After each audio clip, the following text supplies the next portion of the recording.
दोस्तों, स्वागत है आपके अपने channel rise and shine stories पर। एक ऊंचे पर्वत की चोटी पर एक गरीब दंपत्ति रहता था। वहां की ठंडी हवाएं अक्सर हड्डियों तक चुभ जाती थीं, लेकिन जीवन यापन के लिए उनके पास कोई और चारा नहीं था। अपने छोटे से खेत में वे आलू, टमाटर और कुछ अन्य सब्जियां उगाते थे, जिनसे किसी तरह अपना पेट भरते और थोड़ा बहुत बेचकर गुजर बसर करते। जीवन कठिन था, लेकिन उम्मीद की लौ अब भी उनके दिलों में जल रही थी। पर्वत की ऊंचाई पर बसे अपने छोटे से घर से वे रोज निचले मैदानों की ओर उतरते, जहां उन्होंने अपनी छोटी सी खेती बना रखी थी। वहां की उपज ही उनके जीवन यापन का एकमात्र सहारा थी। पति पत्नी दोनों ही बड़े परिश्रमी थे। सूरज उगने से पहले खेत में जाते और शाम ढलने तक मिट्टी से अपना रिश्ता निभाते। समय अपनी गति से आगे बढ़ रहा था। सालों की मेहनत ने उनकी पीठ को झुका दिया था। हाथों में झुर्रियां उभर आई थीं और शरीर की शक्ति धीरे धीरे क्षीण हो रही थी। लेकिन उनके दिल में एक अधूरी चाह अब भी जल रही थी। संतान की चाह, एक ऐसा सहारा जो उनके बुढ़ापे की लाठी बन सके, खेतों में उनके साथ काम करे और उनके वंश को आगे बढ़ाए। एक शाम जब सूरज पहाड़ों के पीछे ढल रहा था और ठंडी हवा हल्के हल्के बह रही थी, दोनों पति पत्नी आंगन में बैठकर बातें कर रहे थे। थके हुए शरीर और झुकी कमर के बावजूद उनके मन में एक अधूरी आस अब भी जीवित थी। पति ने गहरी सांस लेते हुए कहा, कितना अच्छा होता अगर हमारा भी एक बच्चा होता। जब हम बूढ़े हो जाते तो वह हमारे खेतों की देखभाल करता, जमींदार के पास जाकर हमारा लगान चुका देता। पत्नी ने आंखों में एक सपना सजाते हुए कहा, हाँ, और बुढ़ापे में जब हमारे हाथ पांव जवाब देने लगते तो वह हमारी सेवा करता। हम अपनी झुकी हुई कमर को कुछ देर आंगन में झूले के पास बैठकर सीधा कर लेते, बेफिक्री से अपने दिन गुजारते। दोनों कुछ पल के लिए चुप हो गए। हवा में एक अजीब सी खामोशी छा गई। यह खामोशी उस अधूरे सपने की थी जो अब भी उनके दिलों में धड़क रहा था। अपने अधूरे सपने को साकार करने की आस में दोनों ने सच्चे दिल से नदी और पहाड़ों के देवता की प्रार्थना की। वे रोज मंदिर जाते, हाथ जोड़कर विनती करते और मन ही मन यह विश्वास रखते कि उनकी पुकार जरूर सुनी जाएगी। कुछ ही दिनों बाद मानो प्रकृति ने उनकी प्रार्थना स्वीकार कर ली हो। किसान की पत्नी गर्भवती हो गई।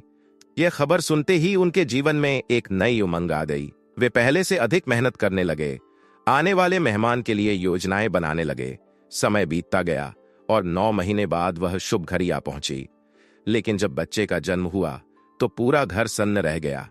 उनकी आंखों के सामने कोई इंसानी बच्चा नहीं, बल्कि एक हरे रंग का मेंढक था।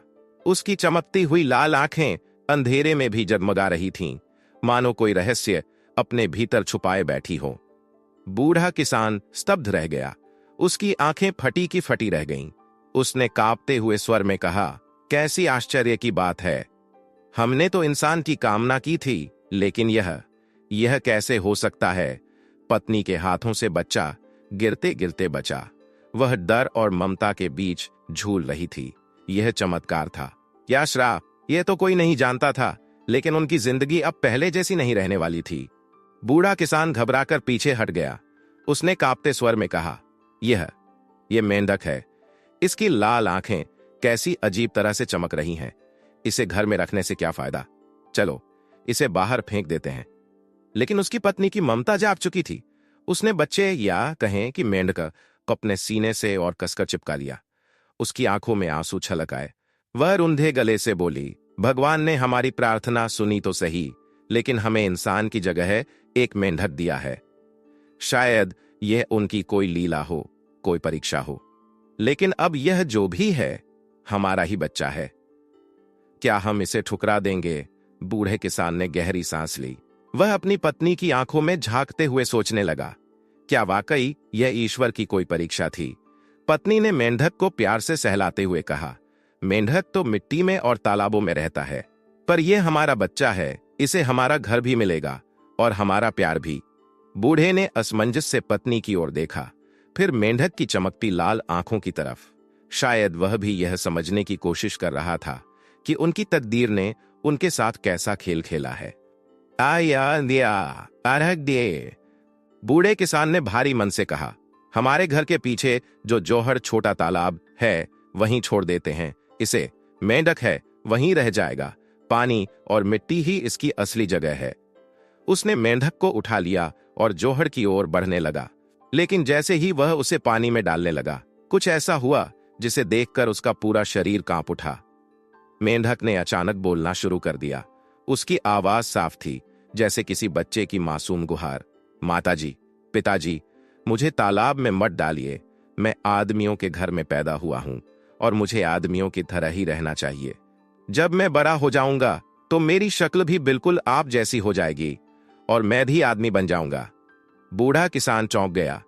उसकी आंखें फटी की फटी रह गईं, हाथ कांपने लगे और उसने झटपट मेंढक को फिर से जमीन पर रख दिया। उसने अपनी पत्नी की ओर देखा और हकलाते हुए कहा, कैसी अजीब बात है, क्या यह कोई सपना है या कोई चमत्कार? पत्नी पहले ही समझ चुकी थी कि यह साधारण मेंढक नहीं है। उसकी ममता और भी बढ़ गई। उसने मेंढक को गोद में उठाते हुए प्यार से कहा, हमारे लिए तू मेंढक नहीं, हमारा बेटा है।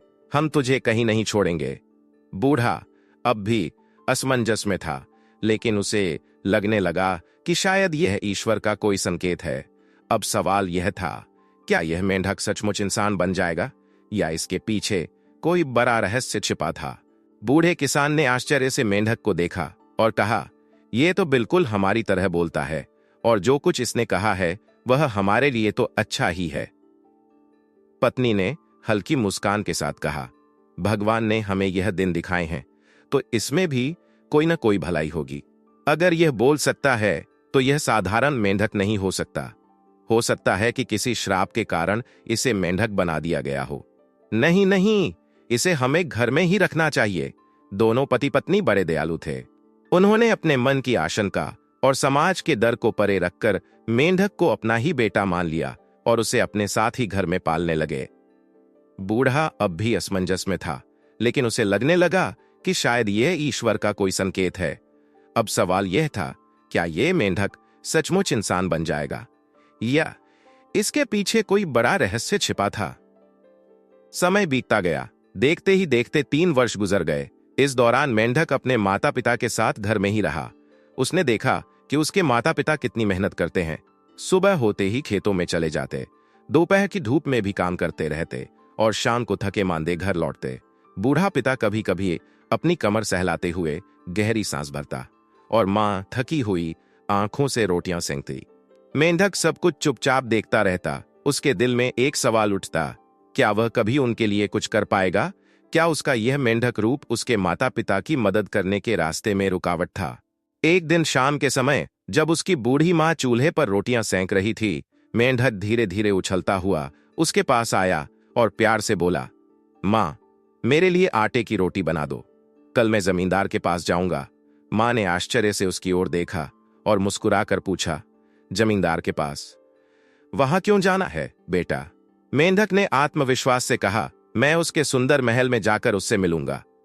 उसकी 3 सुंदर बेटियां हैं और मैं उससे कहूंगा कि वह अपनी एक बेटी का विवाह मुझसे कर दे, लेकिन मैं उन तीनों में से उसी से शादी करूंगा जो सबसे अधिक दयालु होगी और तुम्हारे काम में सबसे ज्यादा मदद कर सके।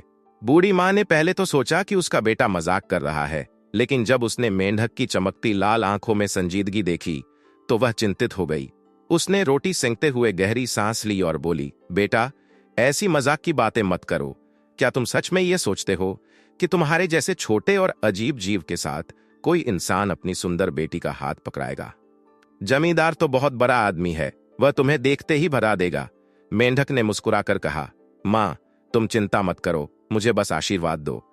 मैं जानता हूं कि दुनिया मुझे एक मेंढक के रूप में देखती है, लेकिन मैं कौन हूं यह मैं अच्छी तरह जानता हूं। मां चुप हो गई। उसे समझ नहीं आ रहा था कि यह एक सपना था या उसकी तकदीर का कोई नया मोड़, लेकिन उसके दिल के किसी कोने में उम्मीद की एक छोटी सी लौ जल उठी थी। बूढ़ी मां ने गहरी चिंता से कहा, बेटा, तुम जानवर हो, तुम्हें तो कोई भी पैर से दबाकर कुचल देगा। यह दुनिया निर्दयी है, कोई तुम्हें गंभीरता से नहीं लेगा।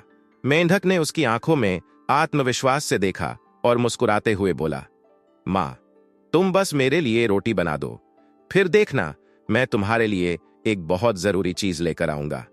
उसकी चमकती लाल आंखों में कुछ ऐसा था जो बूढ़ी मां को चुप करा गया।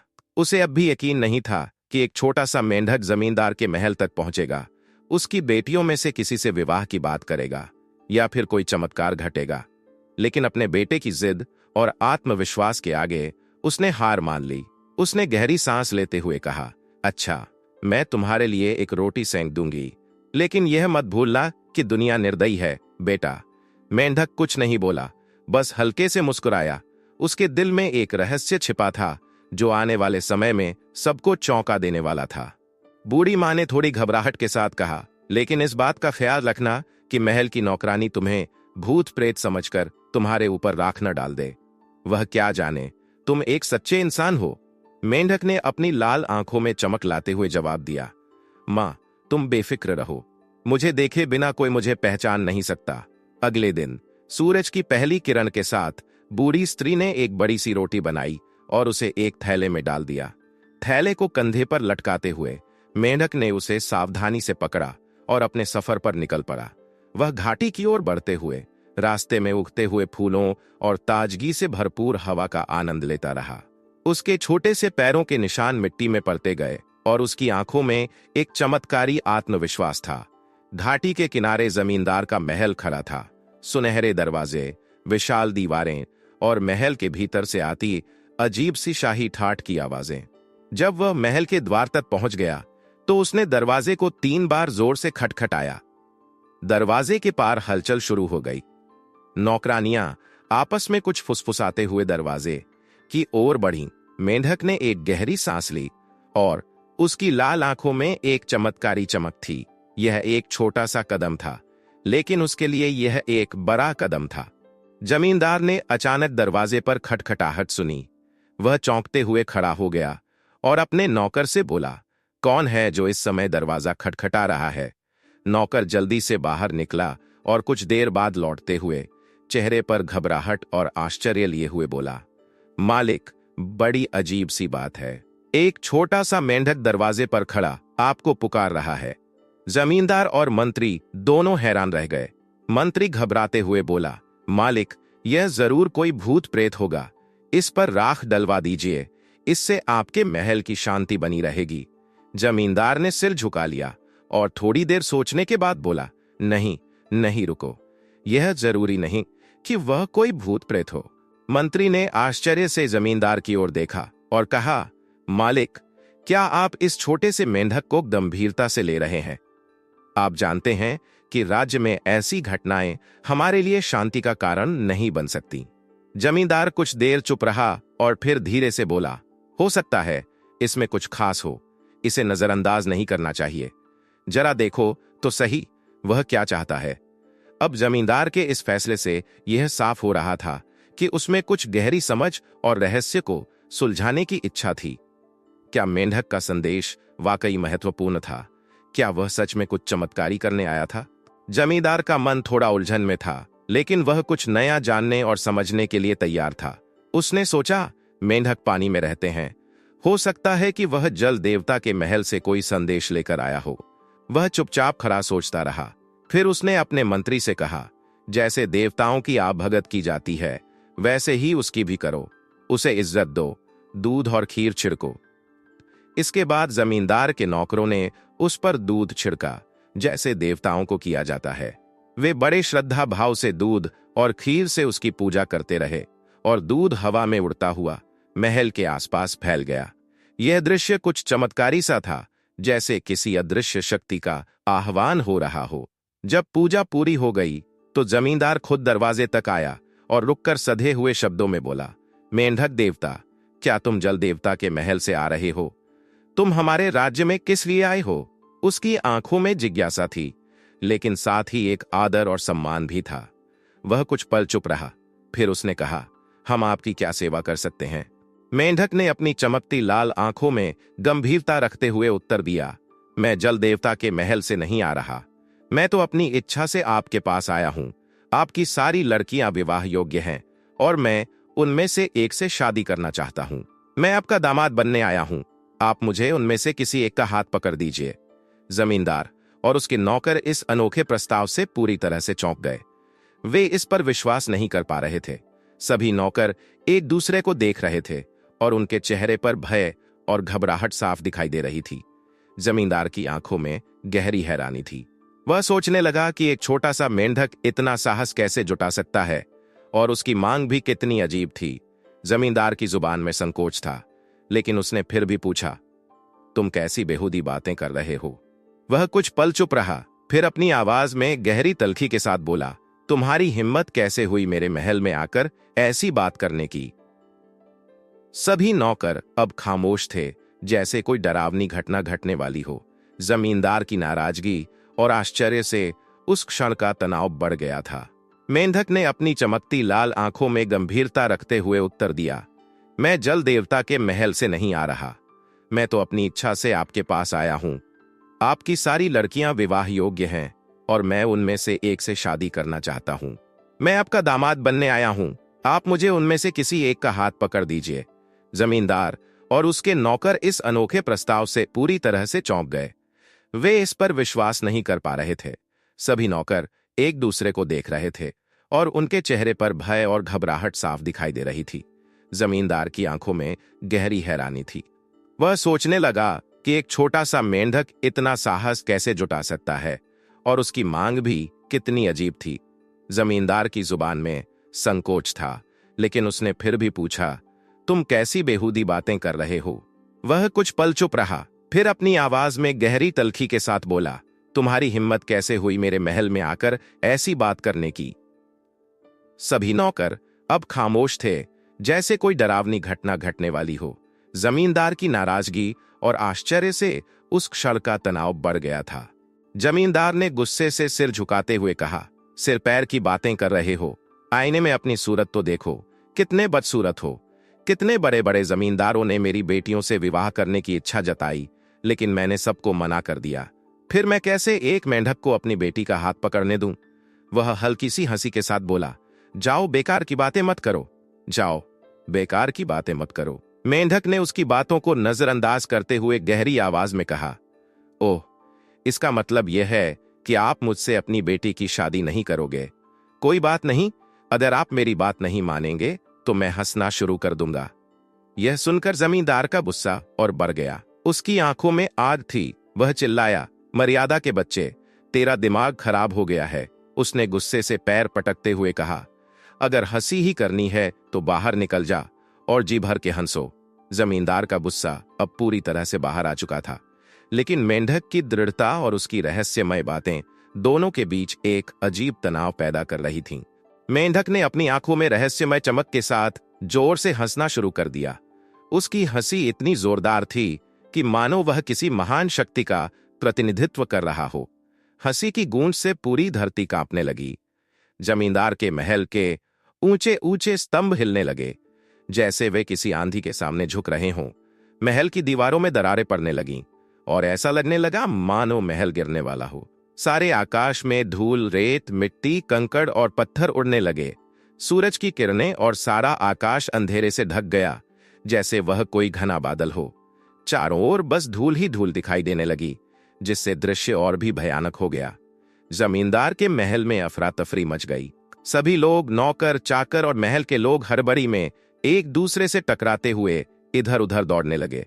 किसी को समझ नहीं आ रहा था कि यह क्या हो रहा है। उनके कदम उलझे हुए थे और उनकी आवाजें अंधेरे में गुम हो गईं। यह दृश्य सचमुच भयावह था।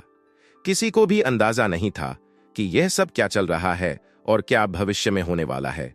अंत में जमींदार ने अपनी असहनीय स्थिति को देखते हुए गहरी सांस ली और दुखी होकर कहा, मेंढक महाशय, अब कृपया अपना हंसना बंद कर दीजिए। मैं अपनी सबसे बड़ी बेटी का विवाह आपके साथ कर दूंगा। मेंढक की हंसी अचानक बंद हो गई, जैसे किसी ने जादुई तरीके से उसकी आवाज को रोक लिया हो। उसके बाद धीरे धीरे पृथ्वी ने भी अपनी कंपन बंद कर दी। महल, मकान और आसपास की सारी चीजें धीरे धीरे स्थिर हो गईं, जैसे एक बड़ा तूफान थम चुका हो। जमींदार ने जो निर्णय लिया था वह पूरी तरह से भय और अजीब सी विवशता से प्रेरित था। उसने अपनी बेटी को मेंढक के हाथों सौंपने का निर्णय लिया, लेकिन उसकी आंखों में डर और दुख साफ नजर आ रहा था। जमींदार ने 2 घोड़े मंगवाए, एक अपनी बेटी के लिए और दूसरा उसके दहेज के लिए। वह जानता था कि इस विवाह का परिणाम क्या होगा, लेकिन उसकी मजबूरी उसे इस कदम तक ले आई थी। जमींदार की बड़ी बेटी, जो बिल्कुल भी मेंढक से शादी करने के लिए राजी नहीं थी, ने मन ही मन ठान लिया था कि वह इस विवाह से बचने का कोई तरीका निकालेगी। उसने अपने पास छिपाकर 2 पत्थर के टुकड़े रख लिए थे, ताकि अगर जरूरत पड़ी तो उनका इस्तेमाल कर सके। मेंढक खुशी खुशी रास्ता दिखाने के लिए आगे आगे कूदता जा रहा था। उसकी हंसी और हरकतें कुछ अजीब सी थीं, लेकिन जमींदार की बेटी ने मन ही मन ठान लिया था कि उसे इस रास्ते से कैसे हटाया जाए। वह मेंढक के पीछे पीछे चलने लगी, लेकिन उसकी आंखों में एक अजीब सी नफरत और गुस्सा था। सारे रास्ते में वह यही कोशिश करती रही कि उसका घोड़ा कुछ और तेज दौड़े और वह भागते हुए मेंढक को अपने पैरों के नीचे कुचल डाले। वह अपने घोड़े को तेजी से दौड़ाने की कोशिश करती, लेकिन मेंढक हर बार इस तरह कूदता जैसे उसकी हर हरकत पहले से ही जान ली हो। कभी वह इधर कूदता था, कभी उधर। वह एक तरह से अपने रास्ते को चतुराई से बदलता जा रहा था, जैसे वह जानता हो कि उसकी जान के साथ एक बड़ा खेल हो रहा है। हर बार जब भी जमींदार की बेटी मेंढक को कुचलने की कोशिश करती, वह उससे एक कदम आगे ही रहता। वह इस तरह चक्कर काटते हुए चलता जा रहा था, जैसे कोई रहस्यमय शक्ति उस पर काम कर रही हो। जमींदार की बड़ी बेटी का गुस्सा अब अपने शिखर पर पहुंच चुका था। उसे यह असंभव लग रहा था कि वह मेंढक को कुचल सके, क्योंकि वह हर बार अपनी चाल से उसे चकमा दे देता था। आखिरकार उसने खुद को पूरी तरह से नियंत्रित नहीं कर पाया, और एक बार जब मेंढक उसके काफी पास था, तो उसने झपट कर पत्थर उठाया और मेंढक को मारने की कोशिश की। लेकिन जैसे ही उसने पत्थर फेंका, मेंढक ने एक चमत्कारी कूद मारी और वह पत्थर से बच गया। यह देखकर मेंढक का गुस्सा और बढ़ गया। उसने सोचा कि वह जिस सम्मान और विनम्रता से जमींदार के घर पहुंचा था, उसका यह परिणाम नहीं होना चाहिए था। इस घटना से नाराज होकर मेंढक ने जमींदार की बेटी को छोड़ दिया और बिना कोई शब्द कहे वापस लौटने का निर्णय लिया। जब दोनों महल के पास पहुंचे, तो मेंढक ने राजकुमारी को धीरे से छोड़ दिया और जमींदार के पास जाकर बोला, जमींदार साहब, हम दोनों की आपस में बिल्कुल भी नहीं बनती, इसलिए मैं उसे वापस छोड़ने आया हूं। अब आप मुझे अपनी दूसरी बेटी दीजिए, जो मेरे साथ जाने के लिए तैयार हो। जमींदार, जो पहले से ही भय और चिंता में था, अब और भी हैरान रह गया। वह समझ ही नहीं पा रहा था कि अब क्या करना चाहिए। उसकी बेटी और मेंढक के बीच की दूरियां और अब इस नए प्रस्ताव ने पूरी स्थिति को और भी पेचीदा बना दिया था। जमींदार ने गुस्से में आकर कहा, तुम कितने बदतमीज हो, जरा अपनी हैसियत का तो ख्याल करो। फिर उसने और भी तीखा स्वर में कहा, तुम मेरी बेटी को वापस लाए हो, इसलिए मैं तुम्हें अपनी दूसरी बेटी नहीं दूंगा। जानते हो मैं जमींदार हूं। क्या मजाक है ये कि तुम इस तरह मेरी बेटियों में से किसी को भी देखना चाहते हो। जमींदार का गुस्सा अब अपने चरम पर था। उसकी आवाज से महल की दीवारें भी गूंजने लगीं। वह समझ ही नहीं पा रहा था कि कैसे एक मेंढक ने उसकी पूरी दुनिया को उलट पलट कर दिया था। उसके लिए यह बात असहनीय थी कि वह अपनी दूसरी बेटी को भी उस मेंढक को दे दे। मेंढक ने जमींदार के गुस्से को शांत और बिना किसी प्रतिक्रिया के सुना। उसके चेहरे पर कोई भाव नहीं था, जैसे वह पूरी स्थिति का हिसाब पहले से ही लगा चुका हो। जमींदार यह कहते हुए गुस्से से कांपने लगा। उसका चेहरा लाल हो गया और उसकी आंखों में नफरत की जलन थी। तुम समझते क्या हो? वह बड़बड़ाया, इतनी बड़ी हिम्मत! तुम मेरे परिवार के बारे में ऐसे बातें कर रहे हो। मेंढक ने शांत स्वर में कहा, इसका मतलब यह है कि आप राजी नहीं हैं।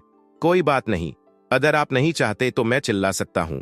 जमींदार ने सोचा, अगर वह चिल्लाएगा तो क्या फर्क पड़ेगा, और उसने छेड़ते हुए कहा, जी भरकर चिल्लाओ, तुम्हारी जरा सी धमकियों से डर जाने वाले हम नहीं हैं। फिर मेंढक ने जो किया वह पूरी स्थिति को बिल्कुल बदलने वाला था। उसने अपनी गहरी तेज आवाज में चिल्लाना शुरू कर दिया। उसकी आवाज इतनी तेज थी जैसे रात के समय बड़े जोर से बिजली कड़क रही हो। यह आवाज इतनी शक्तिशाली थी कि चारों ओर करकराहट गूंजने लगी, जैसे पूरी दुनिया थम सी गई हो। इस कड़कती आवाज के साथ ही पहाड़ों से नदियों में पानी आने लगा। जमींदार और उसके सभी लोग इस अप्रत्याशित घटना से स्तब्ध थे। इस डर से महल की दीवारें भी हिलने लगीं, जैसे कोई शक्तिशाली तूफान आ गया हो। कुछ ही क्षणों में चारों ओर बाढ़ का मंजर फैलने लगा। नदियों का पानी तेजी से बढ़ने लगा और धीरे धीरे सारी जमीन पानी के बहाव में डूबने लगी। जैसे जैसे पानी चढ़ता गया, वह जमींदार के महल तक पहुंचने लगा। महल की दीवारें पानी से घिरने लगीं और महल के भीतर अफरा तफरी मच गई। जमींदार, जो अब पूरी तरह से स्थिति से घबराया हुआ था, चिल्लाकर बोला, मेंढक महाशय, कृपया चिल्लाना बंद कीजिए, नहीं तो हम सब मर जाएंगे। उसकी आवाज में एक ऐसी डर और विनती थी जो पहले कभी उसने महसूस नहीं की थी। उसने पूरी तरह से समझ लिया था कि इस स्थिति में मेंढक के पास इतनी शक्ति है कि वह महल को और उसकी पूरी दुनिया को तबाह कर सकता है। जमींदार ने कहा, मैं तुम्हारे साथ अपनी दूसरी बेटी की शादी कर दूंगा। मेंढक ने जैसे ही यह सुना, उसने तुरंत ही अपनी चिल्लाहट बंद कर दी। उसकी आवाजें गुम हो गईं और चारों ओर शांति छा गई। पानी का स्तर धीरे धीरे नीचे उतरने लगा और बाढ़ का संकट कम होने लगा। जमींदार ने तुरंत अपने नौकरों को आदेश दिया, 2 घोड़े अस्तबल से निकाल कर लाओ, एक राजकुमारी के लिए और दूसरा उसके दहेज के सामान के लिए। सभी लोग घबराए हुए थे, लेकिन जमींदार का फैसला अब स्पष्ट हो चुका था। वह मेंढक से अपनी दूसरी बेटी की शादी करने के लिए तैयार था। जमींदार ने अब अपनी दूसरी बेटी को आदेश दिया कि वह मेंढक के साथ चली जाए, क्योंकि अब उसका हर कदम मेंढक की इच्छा के अनुसार होना था। लेकिन जमींदार की दूसरी बेटी बिल्कुल भी इस बात से सहमत नहीं थी। उसने भी अपने घोड़े पर चढ़ते समय एक बड़ा सा पत्थर अपने पास छिपा लिया था, ताकि यदि कोई मौका मिले तो वह मेंढक को कुचल सके। जब वह रास्ते में थी, उसने अपनी पूरी ताकत लगाकर घोड़े के पैरों के नीचे मेंढक को कुचलने की कोशिश की।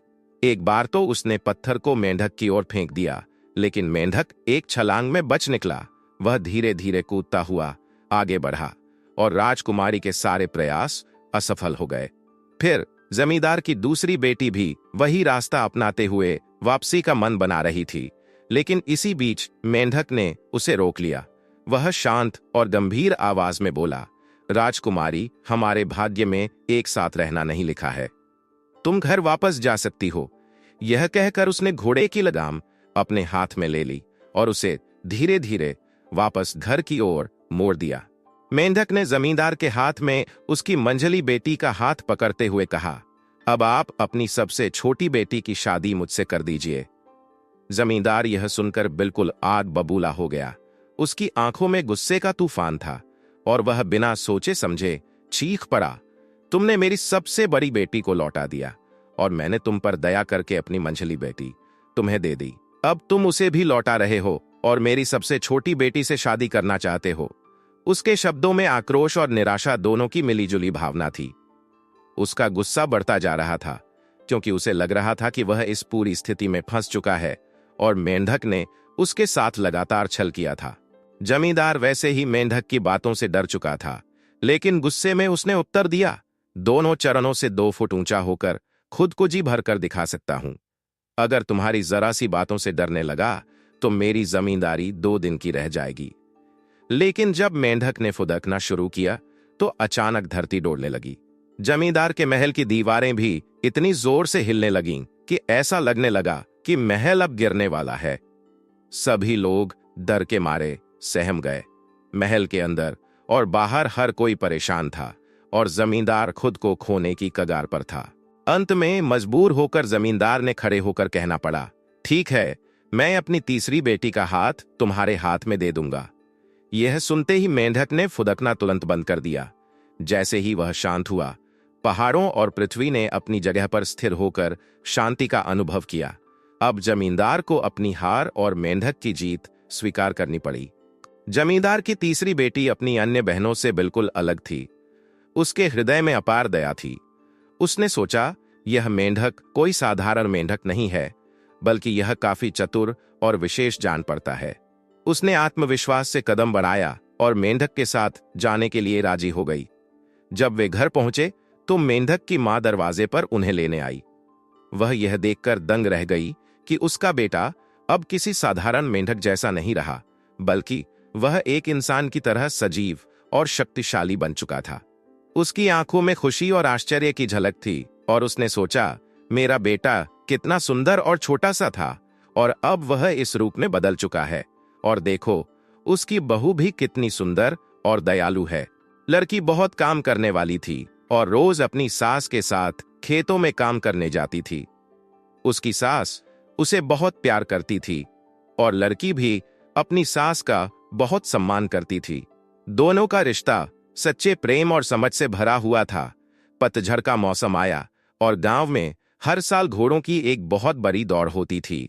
इस बार मेंढक की मां की भी इच्छा थी कि वह भी इस दौड़ में भाग ले, क्योंकि वह भी ये जानती थी कि अगर वह जीतती है तो उसके बेटे की स्थिति और भी मजबूत हो जाएगी। मेंढक की मां ने कहा, तुम्हारे बिना मैं इस दौड़ में हिस्सा नहीं ले सकती, तुम भी मेरे साथ चलो। लेकिन मेंढक ने अपनी मां से कहा, मां, रास्ते में बहुत से पहाड़ और नदी नाले पार करने पड़ेंगे, तुम जाओ, मैं यहां रहूंगा। इस तरह मेंढक घर पर ही रह गया, जबकि घर के बाकी सभी लोग घोड़ों की दौड़ देखने के लिए मेला देखने गए। घोड़ों की दौड़ का मेला 7 दिन तक चलता था और आखिरी 3 दिनों में घोड़ों की दौड़ होती थी। जो भी उस दिन जीतता उसे बहुत इज्जत मिलती और लोग उसे दावत पर बुलाते थे। तीसरे दिन जब आखिरी दौड़ शुरू होने वाली थी, एक नवयुवक कीमती पोशाक पहनकर, चेहरे पर मुखौटा लगाए और घोड़े पर सवार होकर दौड़ में भाग लेने आया। उसकी उपस्थिति ने सबका ध्यान आकर्षित किया। जब उसने लोगों से अनुमति मांगी तो सब उसकी ओर देखने लगे। जब दौड़ शुरू हुई तो ऐसा प्रतीत हो रहा था जैसे उसका घोड़ा मैदान में नहीं बल्कि हवा में दौड़ रहा हो। उसकी गति इतनी तेज थी कि कोई उसे पकड़ नहीं पाया। उसकी उपस्थिति और उसके घोड़े की दौड़ने की शैली ने सभी को हैरान कर दिया। लोग मानने लगे कि यह नवयुवक कोई साधारण इंसान नहीं है, बल्कि कोई विशेष शक्ति रखता है। हर कोई इस रहस्यमय नवयुवक के बारे में जानने के लिए उत्सुक था। उसकी चाल ढाल, उसकी सवारी करने की कला और उसकी राजसी पोशाक ने लोगों को मोहित कर लिया था। भीड़ में फुसफुसाहट शुरू हो गई। कौन है यह युवक? कहां से आया है? इससे पहले तो कभी नहीं देखा। राजा के मंत्री भी आपस में कानाफूसी कर रहे थे। एक बुजुर्ग बोले, शायद यह किसी राजघराने का राजकुमार है जो पहचान छुपाकर दौड़ में भाग लेने आया है। इसी बीच घोड़ों की दौड़ के आयोजक ने विजेता के रूप में उस युवक को बुलाया और कहा, महाशय, आपकी इस अद्भुत जीत पर हम आपको सम्मानित करना चाहते हैं। कृपया हमें अपना नाम और परिचय दीजिए। युवक मुस्कुराया, लेकिन बिना कुछ कहे अपने घोड़े को धीरे धीरे पीछे हटाने लगा। उसके होठों पर हल्की मुस्कान थी, पर वह अभी भी कुछ बोलने के लिए तैयार नहीं था। तभी जमींदार की सबसे छोटी बेटी, जो भीड़ में खड़ी थी, ने उसे गौर से देखा। उसकी आंखों में एक अजीब सी चमक आ गई। उसे ऐसा महसूस हुआ कि वह युवक उसे कुछ जाना पहचाना सा लग रहा है। क्या यह वही मेंढक तो नहीं? उसका दिल जोर से धड़कने लगा। लेकिन यह कैसे हो सकता था? क्या यह संभव था? युवक ने एक बार सबकी ओर देखा और फिर अचानक घोड़े को ऐड मारकर वहां से हवा की तरह निकल गया। भीड़ उसकी ओर दौड़ी, लेकिन वह देखते ही देखते ओझल हो चुका था। मेंढक की पत्नी के मन में अजीब सी बेचैनी थी। उस रहस्यमयी घुड़सवार का चेहरा उसकी आंखों के सामने बार बार आ रहा था। उसकी चाल ढाल, घोड़े की सवारी करने का अंदाज और उसकी आंखों में कुछ ऐसा था जो उसे जाना पहचाना लग रहा था। रात हुई तो वह अपने ख्यालों में खोई हुई थी। वह सोच रही थी कि आखिर यह घुड़सवार कौन था? क्यों वह जीतने के बाद भी लोगों से दूर भाग गया? और सबसे बड़ी बात, उसे ऐसा क्यों लग रहा था कि उसने उसे पहले कहीं देखा है? क्या यह सिर्फ मेरा भ्रम है? उसने खुद से पूछा। उधर मेंढक की मां और बाकी सभी लोग घुड़दौड़ से लौट आए। सभी पूरे रास्ते उसी रहस्यमयी घुड़सवार की चर्चा कर रहे थे। अरे, ऐसा घुड़सवार पहले कभी नहीं देखा। उसका घोड़ा तो हवा से बातें कर रहा था, लेकिन उसने अपना नाम तक नहीं बताया। लेकिन मेंढक की पत्नी को कुछ समझ नहीं आ रहा था। वह चुपचाप घर के बाहर बैठ गई और आसमान की ओर देखने लगी। तभी अचानक दरवाजे पर किसी के घोड़े की टापों की आवाज सुनाई दी।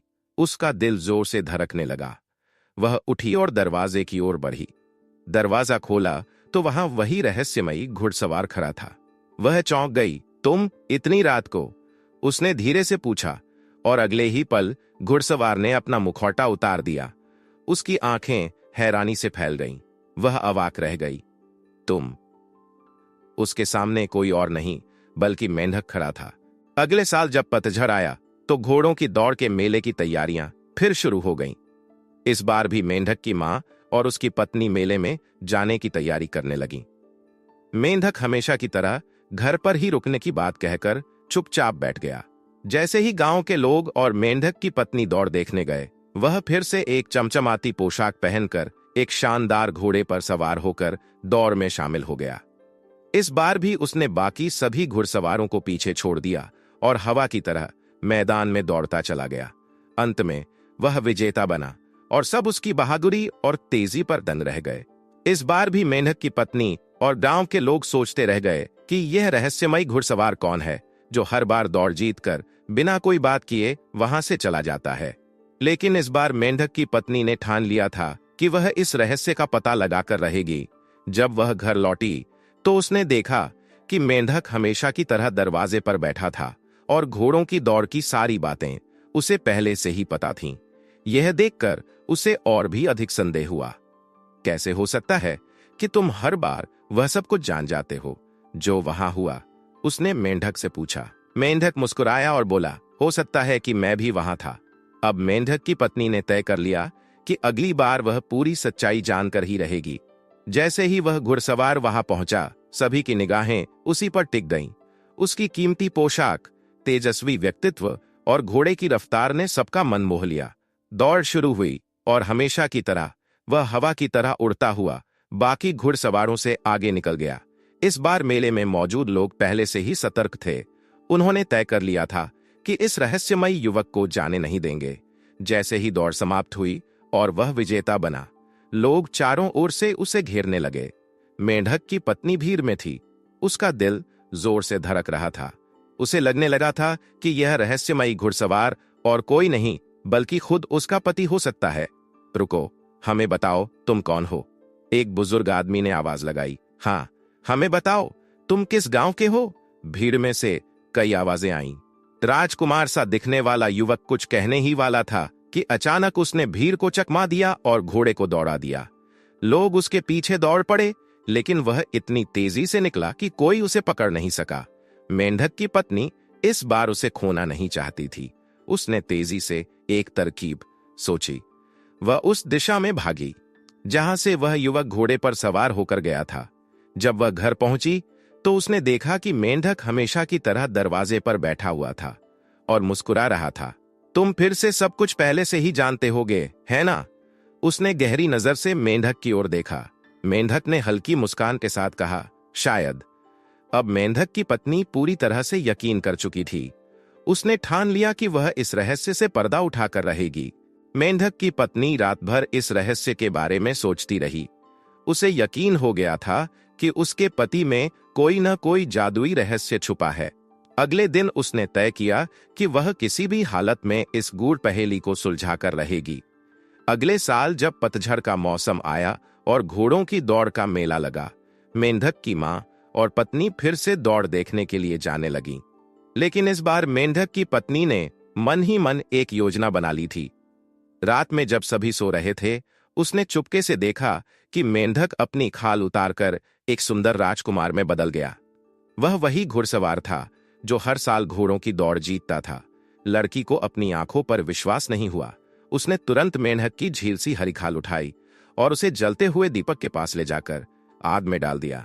खाल जलते ही राजकुमार हमेशा के लिए अपनी असली शक्ल में आ गया। लेकिन जैसे ही वह बदला, उसके चेहरे पर चिंता छा गई। तुमने मेरी मेंढक की खाल जला दी, राजकुमार ने दुखी होकर कहा। हाँ, क्योंकि मैं जानना चाहती थी कि मेरे पति कौन है, उसकी पत्नी ने गर्व से कहा। राजकुमार ने एक गहरी सांस ली और कहा, अब मुझे 7 सालों तक जलपरियों के महल में रहना होगा। अगर तुम मुझसे सच्चा प्रेम करती हो तो मेरी खोज में निकलना होगा। इतना कहकर वह हवा में विलीन हो गया। उसकी पत्नी रोने लगी, लेकिन उसने निश्चय किया कि वह हर हाल में अपने पति को ढूंढेगी और वापस लाएगी। माँ, मुझे लगता है कि इस बार मुझे घोड़ों की दौड़ के बाद कुछ खास करना चाहिए। मैं इस घुड़सवार के बारे में सब कुछ जानने का एक तरीका ढूंढूंगी, लड़की ने मन में ठान लिया। वह इस बार पूरी तरह से तैयार थी। जैसे ही वह घोड़ों की दौड़ के मैदान में पहुंची, उसने हर बात को बहुत ध्यान से देखा। उसका ध्यान उस घुड़सवार पर था जो हमेशा की तरह बहुत जल्द मैदान में पहुंचा और जीत गया। लेकिन इस बार लड़की ने योजना बनाई थी कि वह घुड़सवार के पीछा करेगी। दिन ढलने से पहले ही जैसे ही वह घुड़सवार अपने घोड़े पर सवार होकर मैदान से निकलने वाला था, लड़की उसे चुपके से फॉलो करने लगी। वह उससे कुछ दूर पर चल रही थी, यह सुनिश्चित करते हुए कि वह देखे ना। घुड़सवार ने उसे देखा नहीं, लेकिन जब वह रास्ते में मुड़ा तो अचानक एक झील के किनारे उसकी खाल बिछी दिखाई दी, और जैसे ही लड़की ने खाल को उठाया, वह घुड़सवार खुद को सामने खड़ा पाया। तुमने मेरी खाल क्यों उठाई? घुड़सवार ने हैरान होकर पूछा। लड़की ने उसे नजदीक से देखा और बोली, तुम कौन हो? क्या तुम वही हो जो हर साल घोड़ों की दौड़ जीतता है? घुड़सवार ने सिर झुकाया और फिर उसने सब कुछ खोलकर बता दिया। वह असल में एक जादुई प्राणी था जिसे किसी शाप के तहत मेंढक की खाल में फंसना पड़ा था। लेकिन यदि कोई सच्चा प्रेम उसे पहचानता और उसकी खाल जलाने का साहस करता तो वह फिर से अपनी असली शक्ल में लौट सकता था। लड़की ने न केवल उसे पहचाना बल्कि उसे दिल से प्यार किया और कहा, मैं तुमसे सच्चा प्रेम करती हूं, मैं तुम्हारी मदद करूंगी। उसकी सहायता से वह राजकुमार फिर से अपनी असली पहचान में आ गया और दोनों ने मिलकर उस जादू को तोड़ा। अब वह घुड़सवार घर लौटने के बाद हमेशा के लिए अपनी असली पहचान में जीने लगा। दोस्तों, उम्मीद है आपको हमारी कहानी पसंद आई होगी। हमारी वीडियो को लाइक करें, कमेंट करें और हमारे चैनल राइज एंड शाइन को सब्सक्राइब करें। धन्यवाद।